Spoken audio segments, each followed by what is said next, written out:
It seems to me, first of all, from what I understand from doctors, that's really rare. If it's a legitimate rape, the female body has ways to try to shut that whole thing down.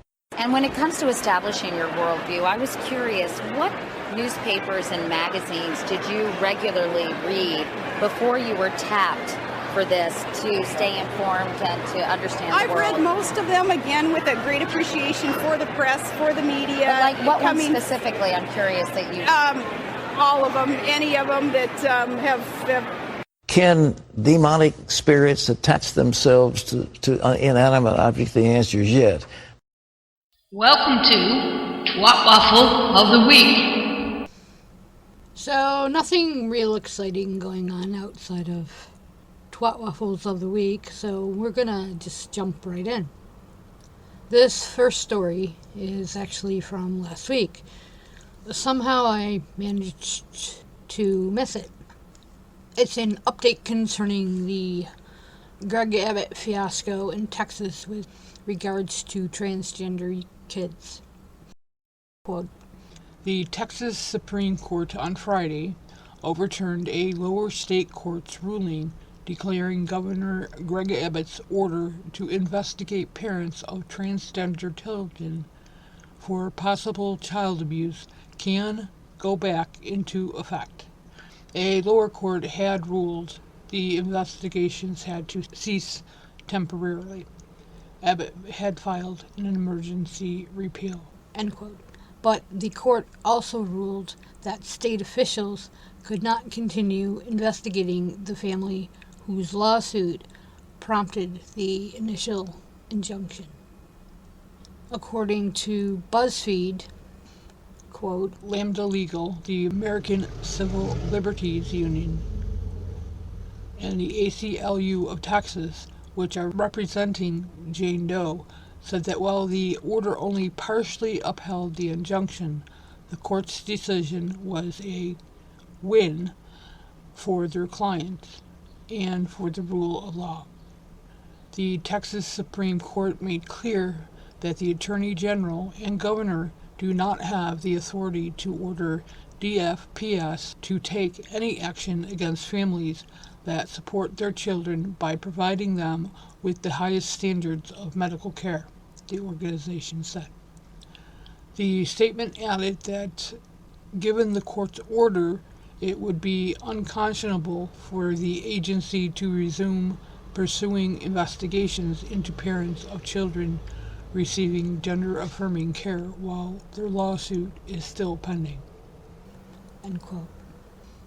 Keep in mind that the woman who tweeted this, anyone else consider that these companies suddenly offering to pay for employee abortions are also doing so just to avoid paying for maternity leave. Cheaper to kill the baby, true evil personified. Is also the moron that stated this 8 months ago. Mayor Pete was on a 2-month paternity, whatever the heck you want to call it, leave. The guy was gone, okay? The guy was not working. Because why?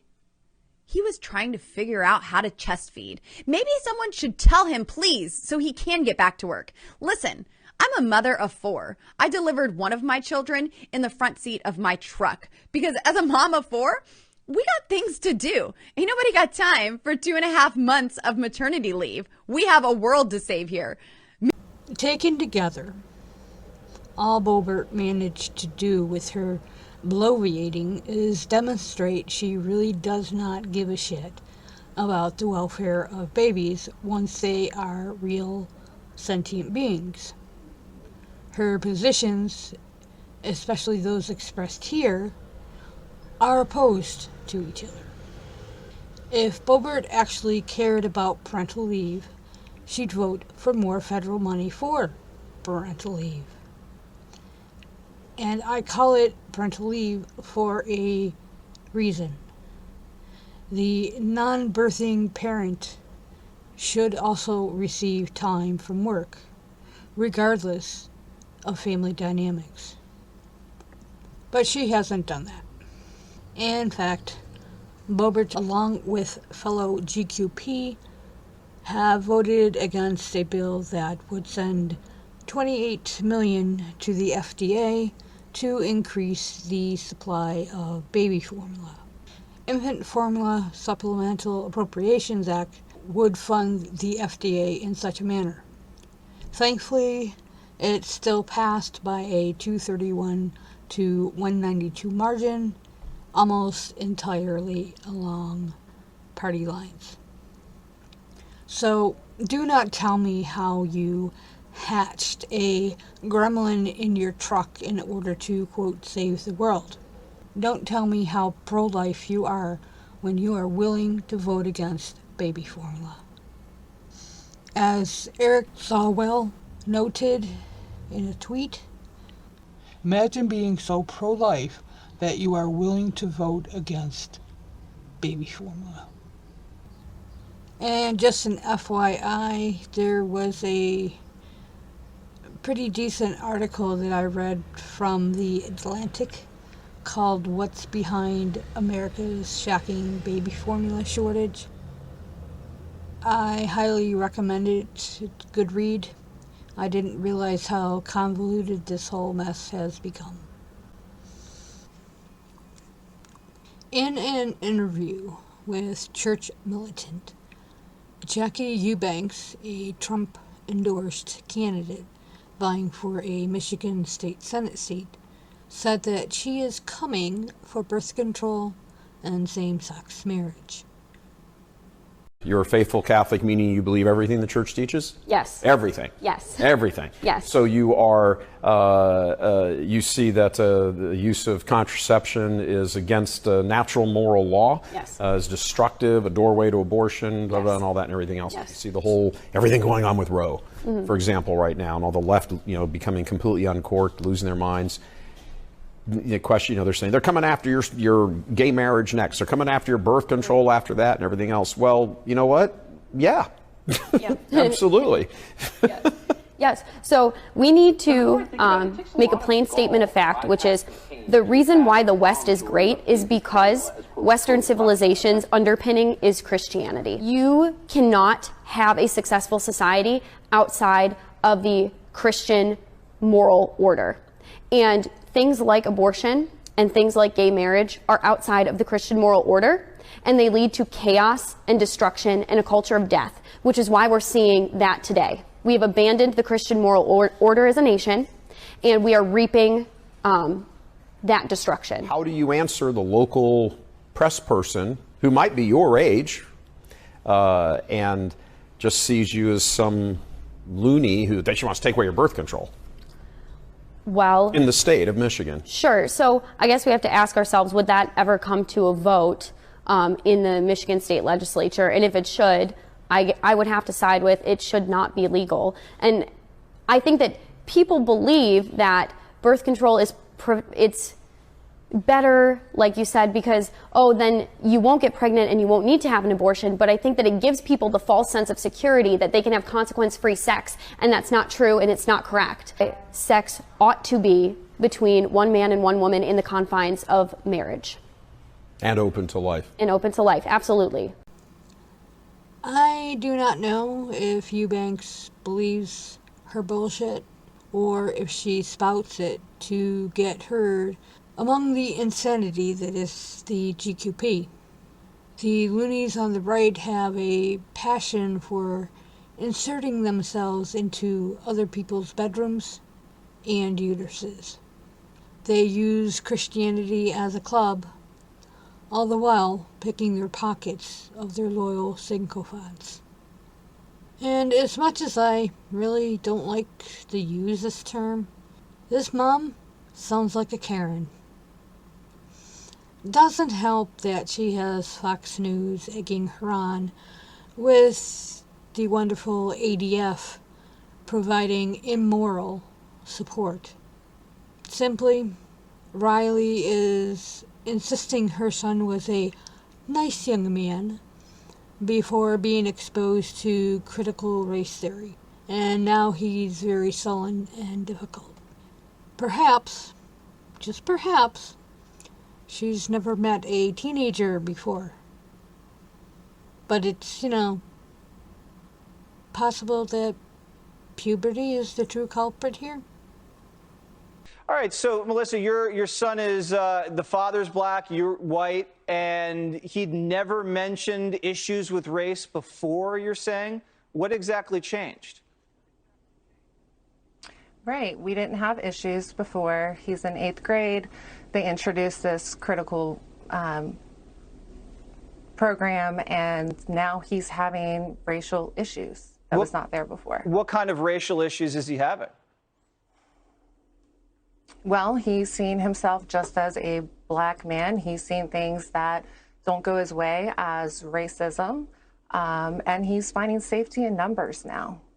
So when you're saying he gets a bad grade at school, he blames racism, or a girl rejects him on a date, racism, are those the kind of things you're seeing?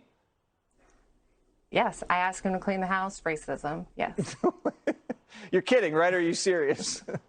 No, I'm serious. They have totally changed his perspective. They have put him in a box. So you're saying he doesn't want to do his chores because that's racist?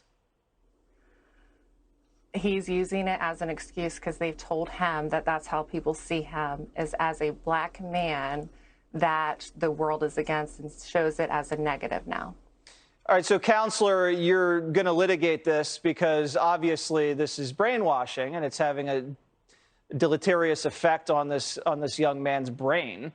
Is the school fighting back? What are they saying? Oh, we don't teach this, we don't do this? Well, they certainly are fighting back, and they don't deny what they're teaching.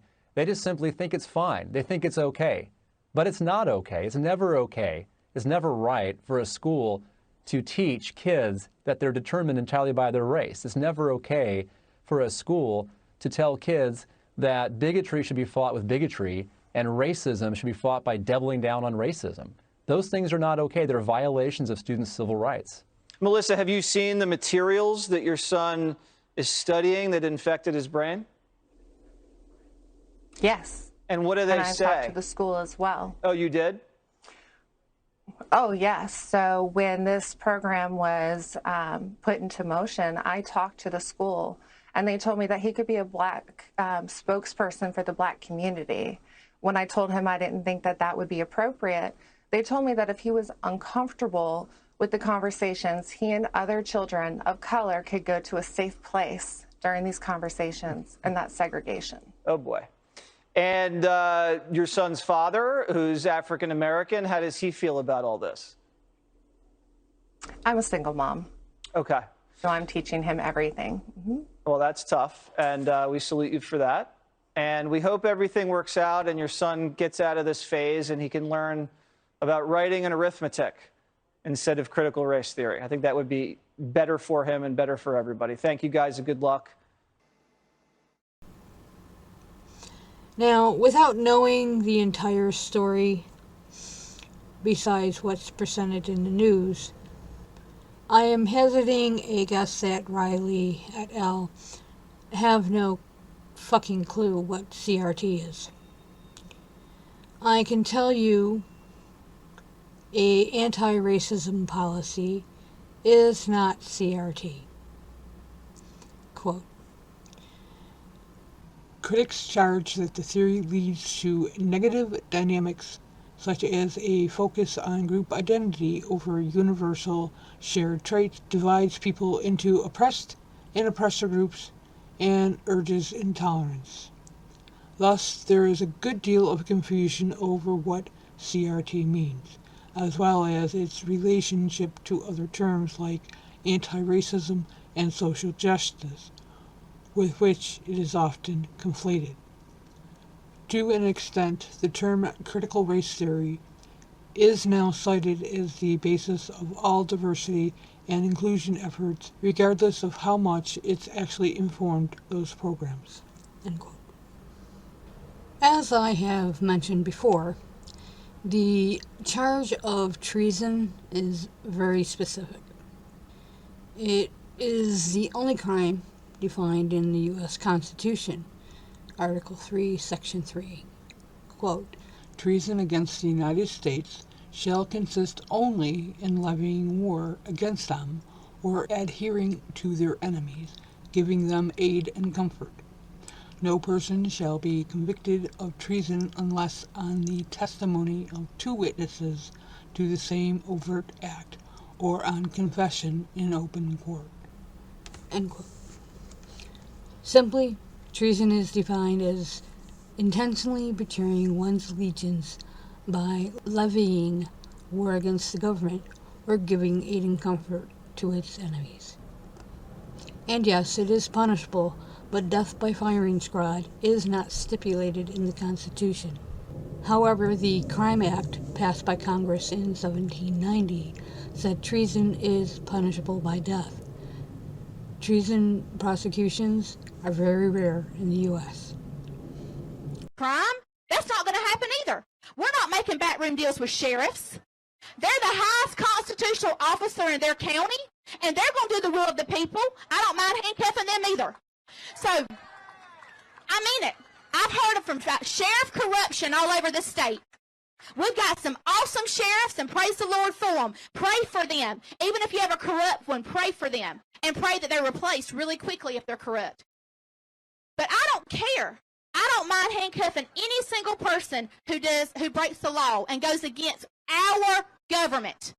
The Constitution says when you commit treason, it's death by firing squad. I didn't write it.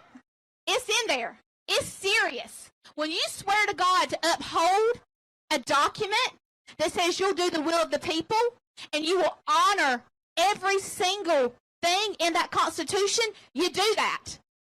If you can't do that, then you better understand that. So even if this Yahoo were elected governor, she would not be able to levy the charge of treason against a sheriff. We're not at war. What is more amazing is Taylor is seriously outstumping on executing sheriffs and saying out loud that if she wins, her governorship will be an outright theocracy. This dude has some really fucked up thinking. I mean, seriously. Does he listen to the shit he spouts? And he employs some really incredible mental gymnastics to defend his incel identity. And I include this just because it's so fucking crazy. What, people calling me gay because I've never had a girlfriend? I think if anything, it makes me less gay. If anything, it makes me not gay. As opposed to less gay. Not that there's any gay, but it makes me not gay. Well, because think about it this way. You know, a gay people do date girls all the time. Real. And when I said on Elijah Schaefer's show, and they said, have you ever been in a romantic relationship? Have you ever had sex with a girl? And I said, no. If you name searched me on Twitter, as I always do, all these gay people are coming out and saying, I've had more girlfriends than Nick. I've had sex with more girls than Nick. So like I said last week, not only is that thinking flawed, but actually it's the reverse. That actually makes me really more heterosexual than anybody. If we're really being honest, never having a girlfriend, never having sex with a woman, really makes you more heterosexual. Because honestly, dating women is gay. Having sex with women is gay. And having sex with men is gay. And you know, it's all gay.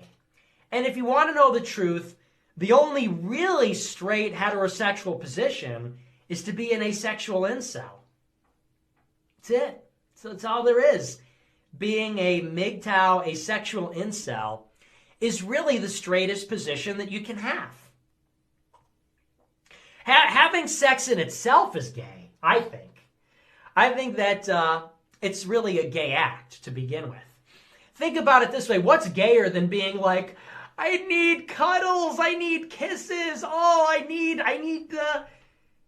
it's all very sus to me, you know. I need to spend time with a woman. That's a little sus. It's a little bit sus. So I think really, I'm like, the straightest guy. What I would like to know, if Marjorie Taylor Greene had the wealth of Bill Gates, what would she do with it? Would she help people in the manner that Gates does and has over the years? Or would she sit back and caress her gold, doing nothing but bitch? Gates. Why is Bill Gates running everything? Why does he get to decide that? Bill Gates, I want to remind everyone, he wants to grow fake meat in a petri dish, and he wants us to drink poop water. So I don't know why we're letting Bill Gates decide our health decisions. But here's the deal. Bill Gates is very concerned about monkeypox because this is something apparently he can make a lot of money off of, and him and his other buddies. But in the blue state of Massachusetts, someone has contracted monkeypox.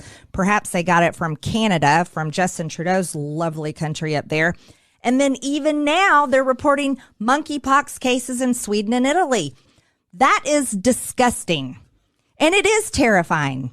Nasty, horrible, big bubbles of pus on your skin. I mean, clearly nobody wants this.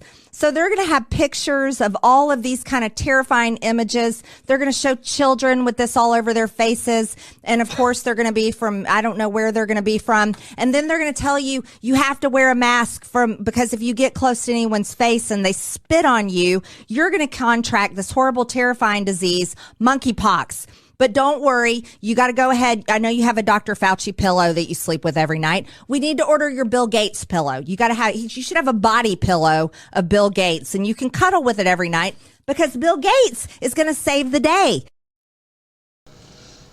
Without Greene and the conspiracies she peddles, she would have nothing to say. And last but not least, 100% what Falwell says. And the more I think about it, it takes a lot of gall for Eye Patch McCain to attack moms worried about baby formula as, quote, pro-Russia. I mean, that's... If you remember, 3 years ago, Carlson was one of the first to lambaste Saturday Night Live's Pete Davidson for his ridicule of Concha's eye patch. All I can say is hypocrisy is an understatement. And with that, I bring this episode to a close with Nick Barksdale's YouTube offering of the study of antiquity and the Middle Ages. The focus of his channel is history, plain and simple, and all of the facts and the theories that come with it, from documentaries, academic lectures, and video commentaries. It's a station that I highly recommend. Well, I should say channel. I highly recommend. And Sama is actually one of my late night listens when I'm having trouble sleeping. Peace out, y'all. So, initially I was not going to address this, but I feel I should. While I was recording the mass shooting in Texas occurred, all I can say is this: ban guns now. End of story.